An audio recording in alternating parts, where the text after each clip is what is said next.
नमस्कार दोस्तों, मैं हूं डॉक्टर मनोज और आप इस समय मेरे साथ मेरे YouTube channel health care with doctor Manoj में। दोस्तों, आज आपको मैं एक आँखों से संबंधित एक ऐसे संक्रमण के बारे में जानकारी देने वाला हूं जिसका संक्रमण हम में से अधिकांश लोगों को कभी न कभी होता ही होता है। बहुत ही महत्वपूर्ण जानकारी है। हालांकि यह संक्रमण ज़्यादातर जो हमारे बच्चे होते हैं और युवा होते हैं उनको होता है, लेकिन किसी भी उम्र का व्यक्ति इससे संक्रमित हो सकता है। जी हाँ दोस्तों, आज मैं आपको आई फ्लू के बारे में या विंटर आई फ्लू के बारे में बताने वाला हूँ। बहुत ही महत्वपूर्ण वीडियो है, इस वीडियो को जरूर देखिए क्योंकि यह बहुत ही ज़्यादा उपयोगी है। देखिए, अब बरसात का सीज़न आ गया है और आगे चल के ठंड का सीज़न आएगा, तो बरसात के सीज़न में और ठंड के सीज़न में ही इसका सबसे ज़्यादा संक्रमण होता है। इसलिए यह वीडियो आपके लिए बहुत ज़रूरी है क्योंकि इस वीडियो में आपको यह विंटर आई फ्लू क्या होता है, किस कारण से होता है, किस वायरस के कारण से होता है, इसके क्या प्रारंभिक लक्षण हैं, इसका किस प्रकार से हम ट्रीटमेंट कर सकते हैं, और वीडियो के अंत में मैं आपको बताऊंगा इस वीडियो का सबसे महत्वपूर्ण भाग, और वो है कि हम क्या क्या सावधानियां अपनाएं जिससे हम इस प्रकार के संक्रमण से बच सकें। तो ये वीडियो बहुत ही महत्वपूर्ण है, बहुत ही यूजफुल है। बने रहिए इस वीडियो के साथ। चलिए शुरू करते हैं। तो सबसे पहले हम ये बात करेंगे कि यह संक्रमण किस कारण से होता है। देखिए दोस्तों, ये आंखों से संबंधित एक महत्वपूर्ण और सबसे ज़्यादा होने वाले संक्रमण में से एक है। यह एडिनो वायरस के कारण होता है। जी हाँ दोस्तों, एडिनो वायरस एक प्रकार का बहुत ही सूक्ष्मजीव वायरस होता है जिसके संक्रमण से आंखों से संबंधित यह समस्या होती है। हम में से अधिकांश लोगों का ये डाउट रहता है, भ्रम रहता है कि यदि किसी व्यक्ति को आई फ्लू है, मतलब आंख आई हुई है और हम उसकी आंखों में आंख डाल करके देख लेते हैं तो यह संक्रमण हमें भी हो जाता है। देखिए, यदि आप ऐसा सोचते हैं तो बिल्कुल गलत सोचते हैं। ये आंखों में आंखें डाल करके देखने से संक्रमण ये नहीं होता है। तो ये संक्रमण फिर किस प्रकार से फैलता है? देखिए, यदि कोई व्यक्ति संक्रमित है, मतलब किसी व्यक्ति को आई फ्लू हुआ है, तो उसके द्वारा इस्तेमाल की गई चीज़ों का यदि हम प्रयोग करते हैं, जैसे उसके द्वारा इस्तेमाल की गई तौलिया का प्रयोग, तकिया का प्रयोग, या फिर उसके द्वारा प्रयोग की गई रुमाल का प्रयोग, या फिर उसके शरीर से डायरेक्ट हम कांटेक्ट करते हैं क्योंकि उसके हाथ में कभी आँख में गए, कभी इधर गए, और वो फिर उसके कपड़े में लगते हैं, और यदि हमने उसको टच किया तो यह संक्रमण होने की संभावना सबसे ज़्यादा होती है। वास्तव में संक्रमण इसी प्रकार से होता है। आंखों में आंखें डाल करके यह संक्रमण बिल्कुल भी नहीं होता है। इसके अलावा यदि कोई व्यक्ति संक्रमित है और वो भीड़ भाड़ वाले एरिया में जाता है तो उस एरिया में उसके माध्यम से व्यक्ति को संक्रमण होने की संभावना बनी रहती है, क्योंकि भीड़ भाड़ वाले एरिया में कहीं ना कहीं व्यक्ति एक दूसरे के कांटेक्ट में, टच में आते ही आते हैं, और इसी टच से या कांटेक्ट से उस व्यक्ति का जो वायरस होता है, एडिनो वायरस, वो एक स्वस्थ व्यक्ति के संपर्क में आता है और उसकी आंखों को भी संक्रमित कर देता है। तो ये कुछ प्रमुख कारण थे जिनके द्वारा विंटर आई फ्लू का संक्रमण होता है। अब चलिए बात करते हैं कि इसके प्रमुख लक्षण क्या है, हम कैसे पहचानेंगे कि विंटर आई फ्लू का ही संक्रमण हमारी आंखों में हुआ है। तो आंखों का लाल होना, आंखों में दर्द होना और सुबह सुबह उठते समय आंखों का चिपकना, इसके कुछ प्रमुख और प्रारंभिक लक्षण होते हैं। इसके अलावा आंखों से तरल पदार्थ का लगातार निकलते रहना, ये तरल पदार्थ हल्का चिपचिपापन और पीलापन लिए हुए होता है। इसके अलावा जब हम धूप में निकलते हैं तो हमें देखने में परेशानी होती है।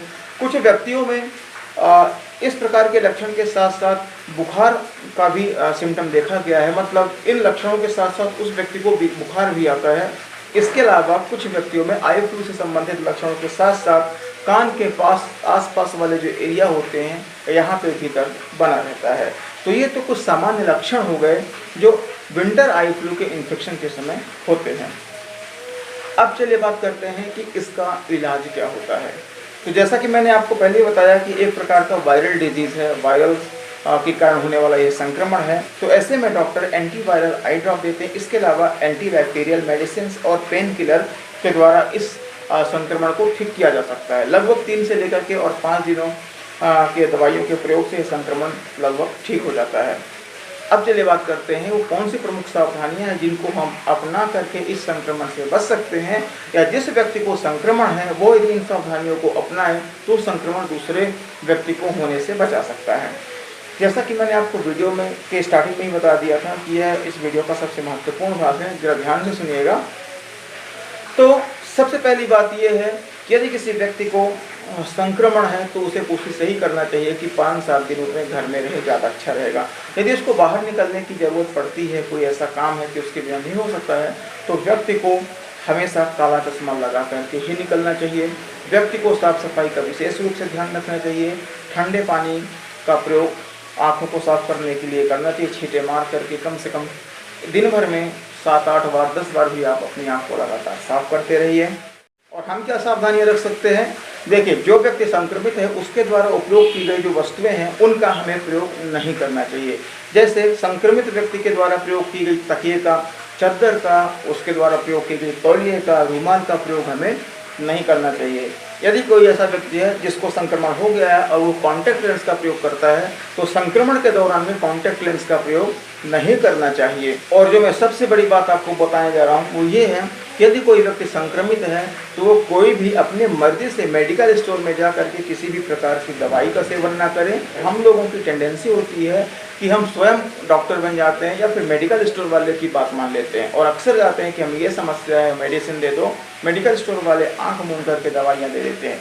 देखिए, मैं आपको एक चीज़ बात कहना चाहूँगा कि आँखें हमारे शरीर की सबसे सेंसिटिव ऑर्गन्स होते हैं, बहुत ही संवेदनशील अंग हैं, तो इनकी सुरक्षा भी उतनी ही महत्वपूर्ण होती है।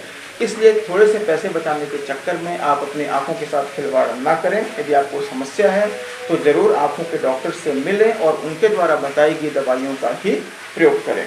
अब वीडियो के अंतिम भाग में, जैसा कि आपको पता ही कि मैं हमेशा अपने सब्सक्राइबर के, जो हमारे व्यूअर हैं, उनके मैं सवाल लेता हूं, तो आज मैंने 2 महत्वपूर्ण सवाल लिए हैं। बहुत ही इंपॉर्टेंट सवाल हैं, हो सकता है ये सवाल आपका भी हो। ध्यान से सुनिएगा। आज का पहला सवाल है कि नस्वार क्या होता है और क्या ये हमारे लिए खतरनाक होता है। इस सवाल को पूछा है संतोष एस पांडे जी ने और दीपक पांडे जी ने। देखिए, सबसे पहले मैं आपको बहुत बहुत धन्यवाद देना चाहूँगा क्वेश्चन पूछने के लिए। आप कभी भी मुझसे ऐसे ही क्वेश्चन पूछ सकते हैं कमेंट के माध्यम से। मैं कोशिश करूंगा उस क्वेश्चन को अपने वीडियो में शामिल करने की। बहुत ही आपका महत्वपूर्ण क्वेश्चन है और बहुत ही इम्पोर्टेंट क्वेश्चन है। देखिए, ये नस्वार की जो समस्या होती है ये अक्सर गर्मियों के दिनों में होती है। आपने अक्सर देखा होगा कि जब गर्मी अपने चरम पर होती है तो अनायास ही व्यक्ति के नाक से खून निकलने लगता है। वास्तव में इसी स्थिति को ही नस्वार बोलते हैं। नस्वार के बारे में मेरा एक बहुत जल्दी आगे आने वाला वीडियो है। इसमें मैंने इसके पूरे कारणों के बारे में बताया है, क्या लक्षण है और किन किन कारणों से होता है, इससे किस प्रकार से बच सकते हैं, कितने प्रकार का होता है, ये सब जानकारी मैंने उसने वीडियो में दिया है। वो मेरा वीडियो बहुत जल्दी आने वाला है। मैं आपसे रिक्वेस्ट करूँगा कि वो वीडियो ज़रूर देखें।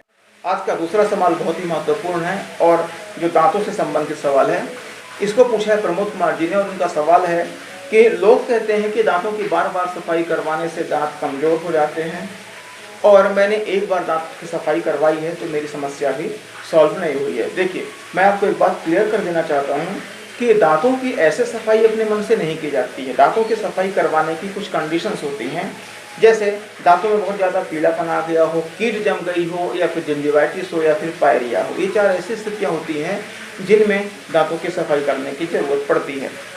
अब देखिए, ये लोगों का भ्रम है कि दांतों की सफाई करने से दांत कमज़ोर हो जाते हैं। इस बारे में मेरा एक कंप्लीट वीडियो है। मैंने आपको इस प्रकार के जो बहुत सारे क्वेश्चन पेशेंट के मन में आते हैं उन क्वेश्चंस को उठाया है। वास्तव में ये क्वेश्चन मुझसे मेरे पेशेंट के द्वारा पूछे गए हैं मेरी प्रैक्टिस के दौरान, मतलब मेरे क्लिनिक पे। जैसा ही आपका क्वेश्चन है, ऐसे बहुत सारे और ऐसे मरीज होते हैं जिनके मन में यही टाइप के क्वेश्चन रहते हैं। तो मैंने उन सारे क्वेश्चन को सॉर्ट आउट करके और उसी बेस्ड पर एक मैंने वीडियो बनाया है कि मशीन से सफाई करवाने से क्या होता है, क्या नुकसान होता है। इसके 2 वीडियोज़ हैं मेरे। मैं आपसे रिक्वेस्ट करना चाहूँगा कि आप ज़रूर उन वीडियो को पूरा देखें, आपके सारे डाउट क्लियर हो जाएंगे। और जैसा कि आपने बताया कि आपने एक बार सफाई करवाई है तो आपकी समस्या सॉल्व नहीं। पहली बात तो आपने ये नहीं बताया कि आपको क्या समस्या है। देखिए, यदि आपको पायरिया है तो आपको एक बार की सफाई करवाने को ठीक नहीं होगा। पायरिया दांतों से संबंधित, मसूड़ों से संबंधित बहुत ही गंभीर मर्ज होता है। ये आपको कम से कम 2 से 3 बार सफाई जरूर करवानी चाहिए। पहले सफाई करवाने के बाद 6 महीने बाद फिर साल भर में 1 बार करवाइए और डॉक्टर से नियमित जांच करवाते रहिए। 1 साल में 1 बार दांतों की सफाई करवाने का कोई साइड इफेक्ट नहीं होता है। इससे आपके मसूड़े मजबूत होते हैं, आपके दांत मजबूत होते हैं। इसके अलावा कुछ मेडिसिन का भी प्रयोग किया जाता है, जैसे कुल्ला करने की दवाई होती है, मसूड़ों में मसाज करने की दवाई होती है और कुछ टैबलेट्स होती हैं जो खाने के लिए प्रयोग में की जाती हैं। आप यदि इनका प्रयोग नियमित करेंगे अपने डॉक्टर की सलाह के अनुसार तो आपको 100% लाभ होगा। और भी आपको कोई डाउट हो तो मुझे कमेंट कर सकते हैं। इस वीडियो को मैं यहीं रोकता हूँ। पूरा वीडियो देखने के लिए बहुत बहुत धन्यवाद। आपसे एक रिक्वेस्ट जरूर करूँगा वीडियो के अंत में, यदि वीडियो आपके लिए अच्छा हो, आपके लिए उपयोगी हो, इससे आपको जानकारी मिल रही हो तो प्लीज़ चैनल को सब्सक्राइब जरूर कर लें, साथ में घंटे की बटन दबा दें जिससे मेरे आगे आने वाले वीडियोज़ के नोटिफिकेशन आपको मिलते रहें। वीडियो कैसा लगा मुझे कमेंट करके जरूर बताइए। जल्दी मिलता हूँ अपने अगले वीडियो में, तब तक के लिए आप सभी स्वस्थ रहें, निरोगी रहें। जय हिंद, जय भारत।